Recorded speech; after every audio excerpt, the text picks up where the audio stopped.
Hi, kids. We are at our next to the last segment of the BFG.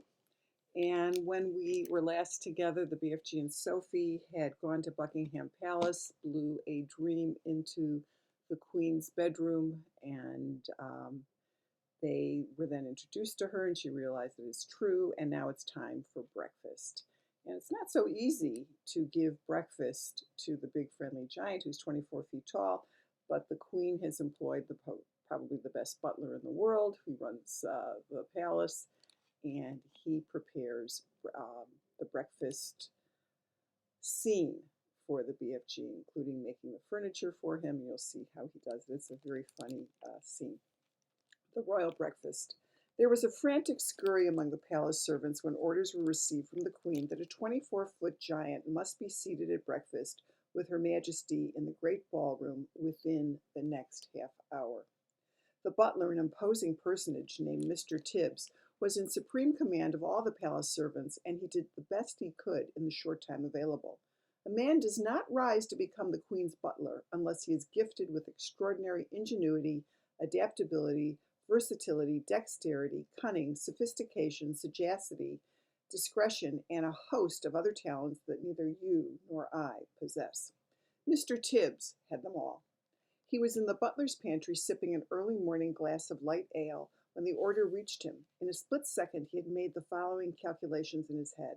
If a normal 6-foot man requires a 3-foot high tall table to eat off, a 24-foot giant will require a 12-foot high table. And if a 6-foot man requires a chair with a 2-foot high seat, a 24-foot giant will require a chair with an 8-foot high seat. Everything, Mr. Tibbs told himself, must be multiplied by 4. 2 breakfast eggs must become 8, 4 rashers of bacon must become 16, 3 pieces of toast must become 12, and so on. These calculations about food were immediately passed on to Monsieur Papillon, the royal chef. Mr. Tibbs skimmed into the ballroom. Butlers don't walk, they skim over the ground, followed by a whole army of footmen, and the footmen all wore knee breeches, and every one of them displayed beautifully rounded calves and ankles. There is no way you can become a royal footman unless you have a well-turned ankle. It is the first thing they look for when you are interviewed. Push the grand piano into the center of the room, Mr. Tibbs whispered. Butlers never raise their voices above the softest whisper. 4 footmen moved the piano. Now fetch a large chest of drawers and put it on top of the piano, Mr. Tibbs whispered. 3 other footmen fetched a very fine Chippendale mahogany chest of drawers and placed it on top of the piano. That will be his chair, Mr. Tibbs whispered. It is exactly 8 feet off the ground.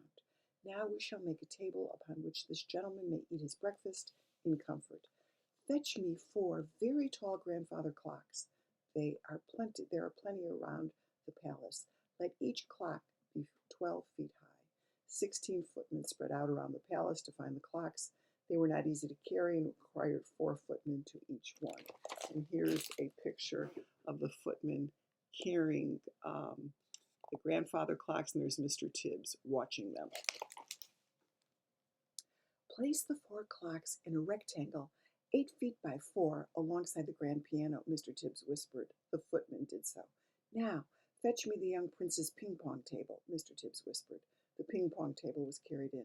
Unscrew its legs and take them away, Mr. Tibbs whispered. This was done. Now, place the ping-pong table on top of the 4 grandfather clocks, Mr. Tibbs whispered. To manage this, the footman had to stand on stepladders. Mr. Tibbs stood back to survey the new furniture. None of it is in the classic style, he whispered, but it will have to do. And he gave orders that a damask tablecloth should be draped over the ping-pong table, and in the end, it looked really quite elegant after all. At this point, Mr. Tibbs was seen to hesitate. The footmen all stared at him, aghast. Butlers never hesitate, not even when they are faced with the most impossible problems. It is their job to be totally decisive at all times. Knives and forks and spoons, Mr. Tibbs was heard to mutter. Our cutlery will be like little pins in his hands. But Mr. Tibbs didn't hesitate for long. Tell the head gardener, he whispered, that I will require immediately a brand new unused garden fork and also a spade. And for a knife we shall use the great sword hanging on the wall in the morning room. But clean the sword well first. It was last used to cut off the head of King Charles I, and there may still be a little dried blood on the blade. When all this had been accomplished, Mr. Tibbs stood near the center of the ballroom, casting his expert butler's eyes over the scene. Had he forgotten anything? He certainly had. What about a coffee cup for the large gentleman? Fetch me, he whispered, the biggest jug you can find in the kitchen. A splendid 1-gallon porcelain water jug was brought in and placed on the giant's table beside the garden fork and the garden spade and the great sword. So much for the giant. Mr. Tibbs then had the footman move a small, delicate table and 2 chairs alongside the giant's table. This was for the Queen and for Sophie. The fact that the giant's table and chair towered far above the smaller table simply could not be helped. All these arrangements were only just completed when the Queen, now fully dressed in a trim skirt and cashmere cardigan, entered the ballroom, holding Sophie by the hand. A pretty blue dress that had once belonged to one of the princesses had been found for Sophie, and to make her look prettier still, the Queen had picked up a superb sapphire brooch from her dressing table and had pinned it on the left side of Sophie's chest. The big, friendly giant followed behind them, but he had an awful job getting through the door. He had to squeeze himself through on his hands and knees with 2 footmen pushing him from behind and 2 pulling from the front. But he got through in the end, and he had removed his black cloak and got rid of his trumpet and was now wearing his ordinary, simple clothes. As he walked across the ballroom, he had to stoop quite a lot to avoid hitting the ceiling, and because of this he failed to notice an enormous crystal chandelier. Crash went his head right into the chandelier, and a shower of glass fell upon the poor BFG. "Gonghummers and bogswinkles!" he cried. "What was that?" "It was Louis XV," the Queen said, looking slightly put out. "He's never been in a house before," Sophie said. Mr. Tibbs scowled. He directed 4 footmen to clear up the mess. Then, with a disdainful little wave of the hand, he indicated to the giant that he should seat himself on the top of the chest of drawers, on top of the grand piano. "What a fizz-whizzing, flush-bunking seat!" cried the BFG. "I is going to be bug as a snug in a rug up here." "Does he always speak like that?" the Queen asked. "Quite often," Sophie said. "He gets tangled up with his words." And here's the great picture of the BFG banging into the Louis XV crystal chandelier and the Queen and Sophie watching. The BFG sat down on the chest of drawers piano and gazed in wonder around the great ballroom. "By gumdrops," he cried, "what a spliffling wopsy room we is in. It is so gigantuous. I is needing bicirculars and telescoops to see what is at the other end." Footmen arrived carrying silver trays with fried eggs, bacon, sausages, and fried potatoes, and at this point Mr. Tibbs suddenly realized that in order to serve the BFG at his 12-foot-high grandfather clock table, he would have to climb to the top of one of the tall stepladders. What's more, he must do it balancing a huge warm plate on the palm of one hand and holding a gigantic silver coffee pot in the other. A normal man would have flinched at the thought of it, but good butlers never flinch. Up he went, and up, while the Queen and Sophie watched him with great interest. It is possible that they were both secretly hoping that he would lose his balance and go crashing to the floor. But good butlers never crash. At the top of the ladder, Mr. Tibbs, balancing like an acrobat, poured the BFG's coffee and placed the enormous plate before him. And on the plate were 8 eggs, 12 sausages, 16 rashers of bacon, and a heap of fried potatoes. "What is this, please, your Majesty?" the BFG asked, peering down at the Queen. "He's never eaten anything except snozcumbers before in his life," Sophie explained. "They taste revolting." "Well, they don't seem to have stunted his growth," the Queen said, and the BFG grabbed the garden spade and scooped up all the eggs, sausages, bacon, and potatoes in one go and shoveled them into his enormous mouth. "By goggles!" he cried. "This stuff is making snozcumbers taste like swatchwallop." The Queen glanced up frowning. Mr. Tibbs looked down at his toes and his lips moved in silent prayer. "Oh, that was only one titchy little bite," the BFG said. "Is you having any more of this deluncious grubble in your cupboard, Magister?" "Tibbs," the Queen said, showing true regal hospitality, "fetch the gentleman another dozen fried eggs and a dozen sausages." Mr. Tibbs swam out of the room muttering unspeakable words to himself and wiping his brow with a white handkerchief. The BFG lifted the huge jug and took a swallow. "Ouch!" he cried, blowing a mouthful across the ballroom. "Please, what is this horrible swig pill I is drinking, Magister?" "It's coffee," the Queen told him, "freshly roasted." "It's filthsome!" the BFG cried out. "Where is the frop scuttle?" "The what?" the Queen asked. Delumptious fizzy Frobscottle, the BFG answered. Everyone must be drinking Frobscottle with breakfast, Magister. Then we can all be whiz-popping happily together afterwards. What does he mean? The Queen said, frowning at Sophie. What is whiz-popping? Sophie kept a very straight face. BFG, she said, there is no Frobscottle here, and no whiz-popping is strictly forbidden. What? Cried the BFG. No Frobscottle, no whiz-popping, no glumptious music, no boom, boom, boom. Absolutely not, Sophie told him firmly. Well, if he wants to sing, please don't stop him, the Queen said. He doesn't want to sing, Sophie said. He said he wants to make music, the Queen went on. Shall I send for a violin? No, Your Majesty, Sophie said. He's only joking. A sly little smile crossed the BFG's face. Listen, he said, peering down at Sophie. If they isn't having any Frobscottle here in the palace, I can still go whiz-popping perfectly well without it, if I is trying hard enough. No, Sophie cried. Don't! You're not to, I beg you. Oh, music is very good for the digestion, the Queen said. When I'm up in Scotland, they play the bagpipes outside the window while I'm eating. Do play something. I has your Majesty's permission, cried the BFG. And all at once he let fly with a whiz-popper that sounded as though a bomb had exploded in the room. The Queen jumped. Whoopee! Shouted the BFG. That is better than bagpipes, is it not, Magister? It took the Queen a few seconds to get over the shock. I prefer the bagpipes, she said, but she couldn't stop smiling to herself. During the next 20 minutes, a whole relay of footmen was kept busy hurrying to and from the kitchen, carrying third helpings and fourth helpings and fifth helpings of fried eggs, sausages for the ravenous and delighted BFG. When the BFG had consumed his 72nd fried egg, Mr. Tibbs sidled up to the Queen. He bent low from the waist and whispered in her ear, Chef sends his apologies, Your Majesty, and says that there are no more eggs in the kitchen. And here's the picture of the BFG eating at the table. Sophie and the Queen are next to him, and there is Mr. Tibbs serving him. And he has to go up a ladder in order to reach his ping pong tabletop. Well, what's wrong with the hens? The Queen said. Nothing's wrong with the hens, Your Majesty, Mr. Tibbs whispered. Well, then tell them to lay more, the Queen said. And she looked up at the BFG. Have some toast and marmalade while you're waiting, she said to him. The toast is finished, Mr. Tibbs whispered. And Chef said there's no more bread. Well, tell him to bake more, the Queen said. While all this was going on, Sophie had been telling the Queen everything, absolutely everything, about her visit to Giant Country, and the Queen listened appalled. When Sophie had finished, the Queen looked up at the BFG, who was sitting high above her. He was eating a sponge cake. Big friendly giant, she said. Last night those man-eating brutes came to England. And can you remember where they went the night before? The BFG put a whole round sponge cake into his mouth and chewed it slowly while he thought about this question. Yes, Magister, he said. I do think I is remembering where they said they were going the night before last. They was galloping off to Sweden for the Sweden sour taste. It's a fun play on words.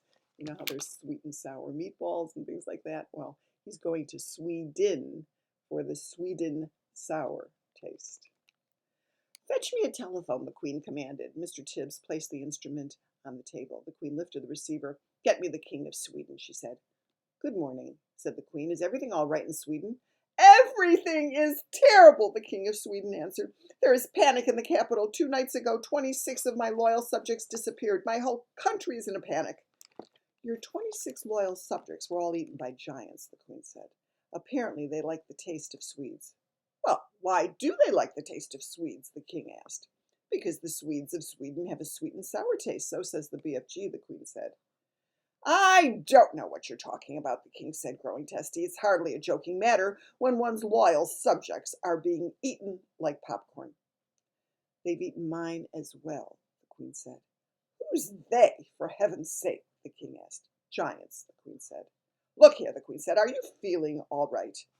It's been a rough morning, the Queen said. First I had a horrid nightmare, then the maid dropped my breakfast, and now I've got a giant on the piano. You need a doctor quick, cried the King. Oh, I'll be all right, the Queen said. I must go now. Thanks for your help. And she replaced the receiver. Your BFG is right, the Queen said to Sophie. Those 9 man-eating brutes did go to Sweden. It's horrible, Sophie said. Please stop them, Your Majesty. Well, I'd like to make one more check before I call out the troops, the Queen said, and once more she looked up at the BFG. He was eating donuts now, popping them into his mouth 10 at a time like peas. Think hard, BFG, she said. Where do those horrid giants say they were galloping off to 3 nights ago? The BFG thought long and hard. Oh, he cried at last. Yes, I is remembering. Where? Asked the Queen. One was off to Baghdad, the BFG said, and they is galloping past my cave. Flesh Lump Eater is waving his arms and shouting at me, I is off to Baghdad, and Mom and every one of their 10 children as well. Here's another funny Roald Dahl play on words. To bag an animal when you hunt one is to hunt and to kill it. And he's going to Baghdad, which is a city. And he says, I'm going to bag Dad. In other words, I'm going to catch Dad, I'm going to hunt Dad and Mom and every one of their 10 children. Once more the Queen lifted the receiver. Get me the Lord Mayor of Baghdad, she said, and if they don't have a Lord Mayor, get me the next best thing. In 5 seconds a voice was on the line. Here is the Sultan of Baghdad speaking, the voice said. Listen, Sultan, the Queen said, did anything unpleasant happen in your city 3 nights ago? Every night unpleasant things are happening in Baghdad, the Sultan said. We are chopping off people's heads like you are chopping parsley. I've never chopped parsley in my life, the Queen said. I want to know if anyone has disappeared recently in Baghdad. Only my uncle, Caliph Harun al-Rashid, the Sultan said. He disappeared from his bed 3 nights ago, together with his wife and 10 children. There you is, cried the BFG, whose wonderful ears enabled him to hear what the Sultan was saying to the Queen on the telephone. Flesh Lump Eater did that one. He went off to Baghdad and Mom and all the little kiddles.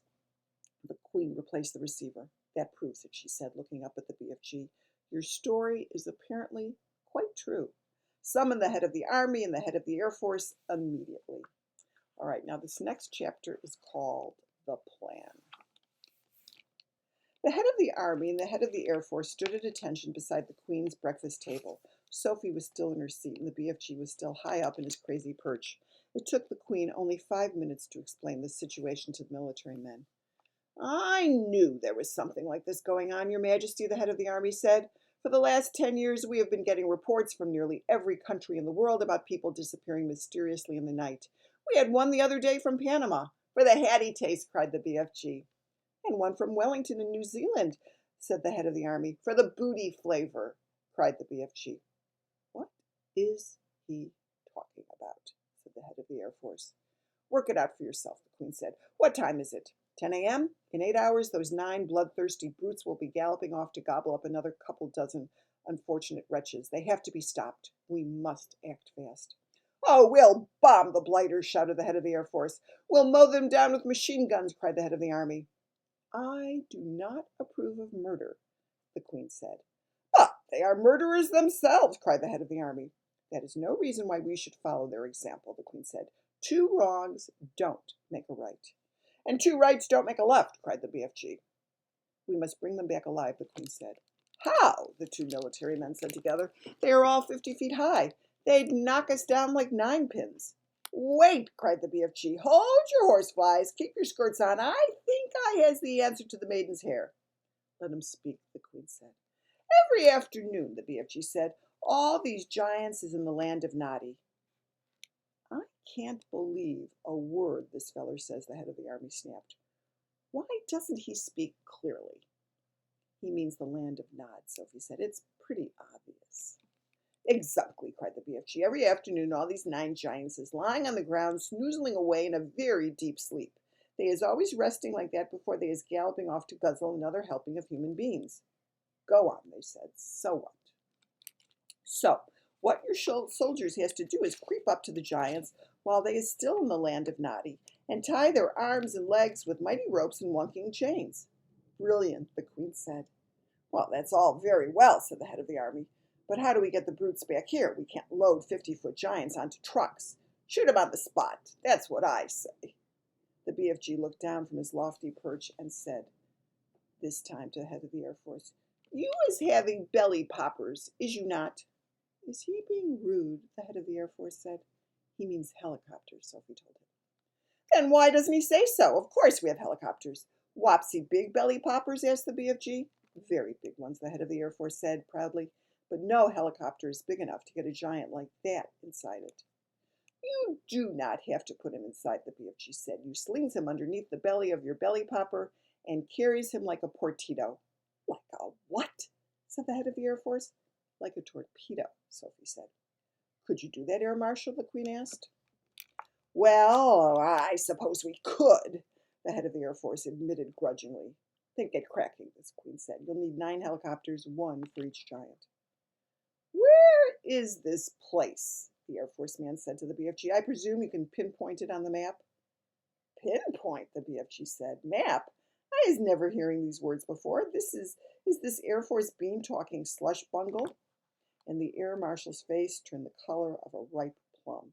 He was not used to being told he was talking slush bungle. All right, so here's the BFG, and there's the Queen and Sophie with the head of the Army and the head of the Air Force, and the BFG is telling them about his plan. The Queen, with her usual admirable tact and good sense, came to the rescue. BFG, she said, can you tell us more or less where this giant country is? No, Magister, the BFG said, not on my Nellie. Oh, then we're jiggered, cried the Air General. This is ridiculous, cried the Air Marshal. You must not be giving up so easy, the BFG said calmly. The first titchy little bobstacle you meet, and you begin shouting you is Biff squiggled? The Army General was no more used to being insulted than the Air Marshal. His face began to swell with fury, and his cheeks blew out until they looked like 2 huge ripe tomatoes. Your Majesty, he cried, we are dealing with a lunatic. I want nothing more to do with this ridiculous operation. The Queen, who was used to the tantrums of her senior officials, ignored him completely. BFG, she said, would you please tell these rather dim-witted characters exactly what to do? A pleasure, Magister, said the BFG. Now listen to me carefully, you 2 boot-bogglers. And the military men began to twitch, but they stayed put. I is not having the foggiest idea where giant country is in the world, the BFG said, but I is always able to gallop there. I is galloping forthwards and backwards from giant country every night to blow my dreams into little chidlers' bedrooms. I is knowing the way very well. So all you is having to do is this. Put your 9 belly poppers up in the air and let them follow me as I is galloping along. How long will the journey take? The Queen asked. Oh, if we is leaving now, the BFG said, we will be arriving just as the giants is having their afternoon snozzle. Splendid, the Queen said. Then turning to the 9 military men, she said, prepare to leave immediately. The head of the army, who was feeling pretty miffed by the whole business, said, well, that's all very well, Your Majesty. But what are we going to do with the blighters once we get them back? Don't you worry about that, the Queen told him. We'll be ready for them. Hurry up now. Off you go. Oh, if it pleases Your Majesty, Sophie said, I should like to ride with the BFG to keep him company. Well, where will you sit? Asked the Queen. In his ear, Sophie said, show them, BFG. And the BFG got down from his high chair. He picked Sophie up in his fingers, and he swiveled his huge right ear until it was parallel to the ground. Then he placed Sophie gently inside it. The heads of the Army and the Air Force stood there goggling. The Queen smiled. You really are a rather wonderful giant. Magister, the BFG said, I is wishing to ask a very special thing from you. What is it? The Queen said. Could I please bring back here in the belly poppers all my collection of dreams? They is taking me years and years to collect, and I is not wanting to lose them. Why, of course, the Queen said. I wish you a safe journey. And that's where we're going to end. And next week we'll have the very, very end of the book, and you'll find out how it is all resolved. But in the meantime, I want you to think about how you would end the story.